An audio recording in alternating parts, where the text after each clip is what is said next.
Welcome back to DBS and the DFL studio, along with my guests Barbara Jacobs-Moore of Right Angle Imaging and Latoya Mitchell of OutSource St. Lucia. Later tonight, we'll be joined by Teige Borde of Azuk Creative Services. Barbara, tell us about Right Angle Imaging. Right Angle Imaging is a marketing communication company. We opened in 1999, but we incorporated in 2006. And so I suspect perhaps that period of time tells something about the sort of growth and maturity in terms of running a business and all the implications of running a business, you know, how you organize and what have you. So we provide a range of services that are all communication based, marketing oriented.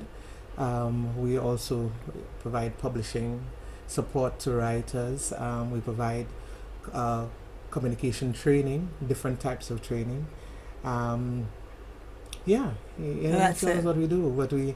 We provide a range of marketing services, market research, brand identity, campaigns. We tend to have a stronger public awareness, public information and awareness type of portfolio than a hardcore advertising portfolio. Perhaps it has a lot to do with our core strengths, my core strength at Right Angle. But we also associate with a number of partners, of agencies, to be able to provide a more comprehensive service. So how did Right Angle come about? I used to be very embarrassed when people asked me that in the beginning because, you know, I don't have a sexy story to tell about how we came about. My background is in media and broadcasting. It's my first love and it'll always be. And I was in a period of transition somewhere towards the end of the 1990s. I'd worked at Radio St. Lucia ever since I left school. And around 1991, I had occasion to shift from radio. It had to do with a lot of political tensions of the day, and I was hosting talk shows, and you know how that goes, Delia. You've been in the business. So I ended up shifting to the St. Lucia National Trust. I was actually seconded to the National Trust and stayed there for about 4 to 5 years. And then, I don't know if you remember, there was a period. Did you ask me how did I start? Right Angle, yeah. I have kind of segued. Anyway, I found myself getting back into broadcasting around 1995. That's a whole long story. And around 1999, there were issues in terms of the management of Radio St. Lucia. It was going through changes. There were concerns about them not being able to pay, you know, things like that. And I found myself having to make a decision on what I was going to do. So before that, I had already started to offer a kind of consultancy service to some companies. And a friend of mine, who for a while was a bit of a mentor, Adrian Ogier, you know, really pressured me and said, Barbara, why don't you start your own business? And at that time, he had been administering the Office of Private Sector Relations for about a year. And he said, I realized one of the things that we really need is to have a public persona. People need to feel OPSR and understand what it is, because what we do, our services are demand driven. And we are just too corporate, and St. Lucians need to know who we are. So if you have the confidence to start your own business, and you want to put in a proposal, we will consider it. And OPSR became my first client. And, on a monthly retainer. And thereafter, I got Wasco as a client. And so I had these two corporate clients, little me Barbara, and over time it just became that, I decided, okay, let me really develop the skill set that is required for running a business as opposed to just offering a communication consultancy. And the rest is history. Wow. I want to touch on some of the things that you said there later on in the program. One of the things you said was confidence, which I think is a very important virtue when you're thinking about business. But Latoya, I want to kind of ask a little bit more about you. I mean, who is Latoya Mitchell? What is your company about? Latoya is a very driven individual, a risk taker. My company, OutSource St. Lucia, actually got started from another company called Timeline Courier Services, which I started while I was working at Lime. And a couple years in having the business, I saw the need to expand the services that I provide apart from the courier alone. And not only because of the environment, the working environment, but because I saw there was a need for the assistance with small businesses, and to create more of a sustainable business for myself and my family in case my job at the time fell through. And it did fall through, and I was actually happy to leave because I saw it as an opportunity to make my dream come true. You know, sometimes where they say in every disappointment is a blessing, and sometimes it takes something like that for you to say, you know what, now I'm going to go alone. And you know, fortunately for you, you had made a preparation, and perhaps other people in their mind they think they can do something, but they haven't done it, and then they wait until someone else dictates what happens to their life for them to do it. So, you know, hats off to you to, you know, thinking that way. But tell us, what is OutSource St. Lucia about? What services do you provide? OutSource St. Lucia is a business support provider. We're a business support provider. We provide services such as accounting, admin services, a lot of your back office work, we would do that. And we provide those services to small to medium and large companies.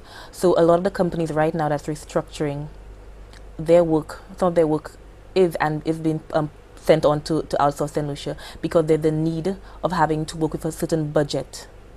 So when you outsource, you know, it's definitely cheaper because you don't have to pay at least 20 staff to do the job. But once you give it to that one individual, you know the job just has to get done. It's not your responsibility, but the job will get done while you can focus on revenue-driven things. I'm smiling because that seems very stressful to me in terms of, when you're outsourcing, you're doing so many different things. So you have issues of different things to do. Then you also have the issue of confidentiality as well, because you have to offer your client that utmost service of confidentiality because you're dealing with their, you know, the stuff that is very kind of secret to them.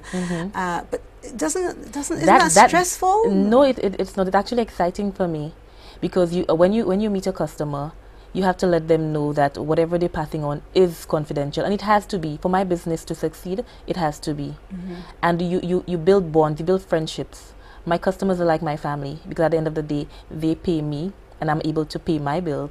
So we have to be able to create that. We have to be able to create that bond, that offer that sort of service that we can stand out.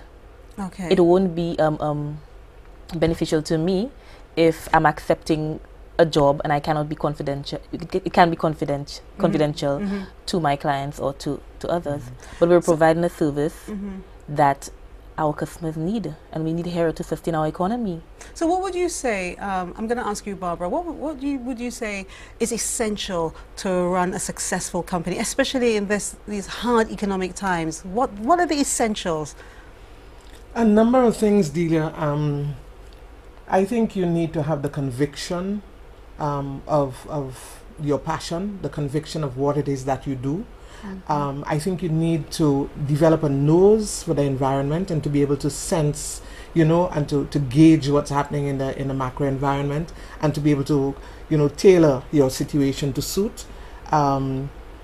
It's important, I think, to be able to identify what your core competencies are and continue to hone those and build them, you know, and to gain the confidence of the marketplace on the strength of your core competencies. Very often you see, you know, people start off doing this, but they end up doing a whole range of other things.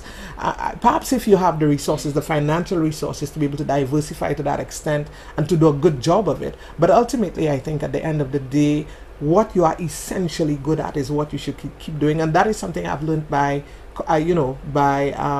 experience along the way. For instance, with right angle imaging, we have sort of resisted the temptation to go into production. You know, we don't have a production facility, so we don't actually produce video at right angle imaging, and we have considered it. You know, every now and then when you sort of review what's becoming popular and the kind of demands that the marketplace is asking for, you realize, okay, perhaps I can strengthen my competitiveness if I go that route. But at the end of the day, if there are a number of people already providing that service, are they doing it well? And this is a small economy, and everybody has to survive. You know, them being able to retain that as their core competence, and to be able to maintain the edge in that, you know, fine for them. What we will do is we'll form a strategic alliance. So we do work with service providers that offer us tangential services, you know, so that we can provide a competitive service. But, you know, we have had to make the decision, okay, this is what we're going to do, this is not what we're going to do. When I started off Right Angle Imaging, we were doing media relations. And I realized, you know, people use terms very loosely, you know, and sometimes people tell you they want marketing and they just want advertising and promotions. Sometimes they tell you they want PR, you know, and when you offer them, when you show them what PR looks like, it's just really too uncomfortable for them to consider, because PR is not as self-serving, you know, a product as advertising and promotion. Advertising is hard and fast now, quick and sharp. A lot of people don't understand that, and, and they don't want to spend their money they there don't either. spend their money. For they PR, think they can do it themselves. You have to take time. You have to build that trust. You have to build that relationship with a segment of the market, you know, on the strength of your heart. And people must see your heart, and they must see the policies of your business, and they must experience that. That is PR. And sometimes it's a longer term investment than advertising and promotion. But isn't it a frightening, I'm going to put this one to you, Latoya, isn't it frightening that when you start your business, I would say more often than not, you're starting with a very limited capital. Yeah. More often than not. And you have a service that you know that you're very good at, but you also need perhaps staff, other people to help you along the way. And is it a frustrating thing to do to get the right staff to complement what you're trying to do, and also B, when you do get the right staff, how do you know now it's time to grow, to actually expand your services, or to have more staff in, especially when you don't really have the money to do that? How does that work? I think in the beginning for me, it was difficult getting the right staff, but I mean, after filtering through, I think right now I have a very good team that has my back and have the company's interests at heart. So for me now, I believe that growth is right on the way. So right now I see now is my time to grow. Now is my time to put my best foot forward. And I think the support I'm getting with my staff and my customers, and probably those who are interested in coming on, because you know the curious ones who just want to know exactly how it works and if it can benefit them. I believe that it can be done once you show that you have a very good service. Growth is just there waiting. How do you grow? I mean, how do you grow? Because I have to say, people look at me and they say, "Oh, Delia, you have a very interesting concept. We want you to come and do this for us," and so on and so forth. And sometimes I think it all looks well and good, and it looks like we can grow, but it means that I have to get other staff in, and I don't want to get this other staff in until I know we've got a contract on the table. And even if we do have a contract on the table, the way people pay these days, you know, they don't pay on the dot. You have to wait, but you've got your stuff, you must pay. How, as business owners, how do you both balance that? How do you get your money in and pay your staff and your expenditure? I recently had an advantage of when it comes to paying staff. I took up the opportunity for that NICE was offering, the NICE program. So that has assisted me when it comes to getting my staff. So I figure now that I don't have to worry as much about it, because what I have presently, the customers that I have presently, and what NICE has offered me have been working for me. And that's the NICE program with Julianne Alfred. Yes, yes. So I think for me right now, I have everything that I need. So now it's just to be aggressive to gain that part of the market. Were you taught anything about business in terms of how to start a business? And you know, I remember as a child, my father always used to tell me I'm a great negotiator. And growing up, I believe just probably the way I was raised, you had no, how would I say it? You had no opportunity, but then at the same time, you had to do things for yourself, so you had to learn on your own. And I worked in a very corporate environment, so I learned a lot in being at Lime and dealing with different customers and the needs of these customers, because you had to please your customers to be able to move forward. And I believe it's just life on its own. And even being a mother, I always say anybody who's a mother, once you can manage, you can budget, and you have a good idea, trust me, and you have the backbone, you have the passion, you will start that business and you will succeed. Is it difficult, you know, being a wife? Because both of you are Oh wives. my God. Is it difficult balancing? I mean, what comes first? That question is something that tugging at my heart. I always say, well, I wish nobody would never ask me that question. Well, I've asked it to answer it. It's like it's difficult, I must say, because there are times that I figure that I should be with my family, but then again I have to try to sell my company to actually put food on the table. So for me, sometimes it's difficult, but I love being a businesswoman. I love having to do something for myself. I love making a difference in the lives of another small business or just a customer. It makes me happy, and I know that my family is very proud of me. My son particularly, he loves me when he sees me on TV. If he hears about OutSource and Lucia, he gets excited because he's proud to know that his mom is actually making a difference. So that keeps me going. Barbara? And can I just weigh in on the question? Yeah, go ahead, please. The whole question you asked about, the staff, how do you manage all of that? There are different models, that make business work and that make arrangements profitable.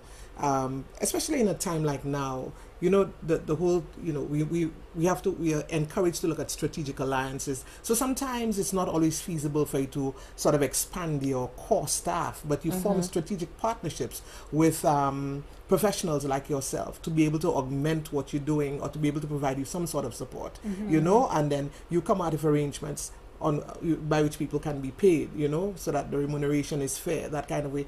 And you find, for instance, two people of different competencies coming together can find that there's such synergies and there's a basis for them to continue to expand into a more, a more permanent, partnership arrangement, and so they can come together and work within one company, So there are different models that work. But also I think staff make a business. Yeah. I think totally staff make a business. And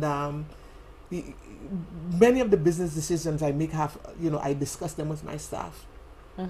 And what I do is I try to engender a sense of ownership of the business among the staff.